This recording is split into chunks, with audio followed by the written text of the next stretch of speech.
is a danger zone, the flooding taking dead aim at anything in its path.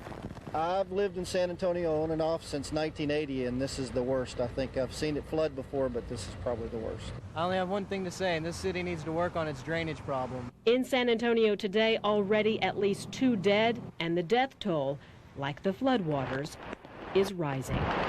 Marilyn Moritz, KSAT 12 News. An alarming scene just inside Loop 410 today at Perrin Bidle and Briar Glen Drive. One stop and go gone, washed away by a rising Salado Creek, leaving gas pumps ripped up, street signs toppled, and neighbors in awe. Passed by here about 3:45, and the store and the road was open.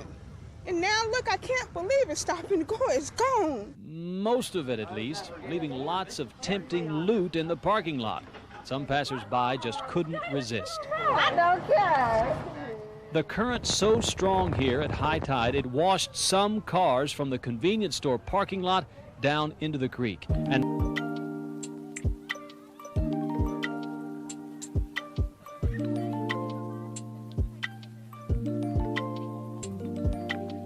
remember the phone rang, and I picked it up, bleary-eyed. I was like, hello? And Pat, the assignments manager, said, hey, we need you to come in. And I'm like, it's 5 o'clock in the morning. I shot football last night. I feel like I just left. He said, we need you to come in, we've got weather.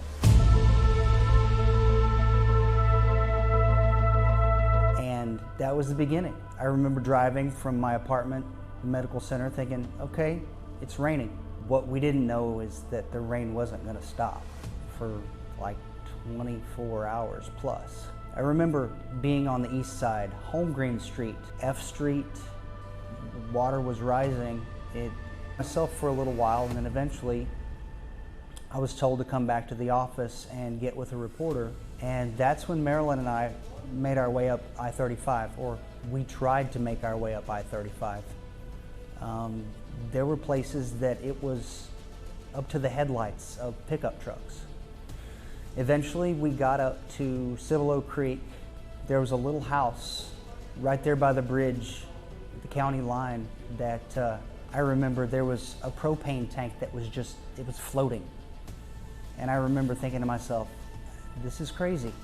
Not long after that, my camera, even with the rain cover on it, got too much water, and the video started shooting all green. So I don't remember how, but we made our way back to the office, started drying that camera out. I grabbed another one, and eventually we made our way back to the east side, where a water rescue was going on. A bridal party had gotten stuck in a church. There was supposed to be a wedding there. A rescue raft brings the little bridesmaids to safety.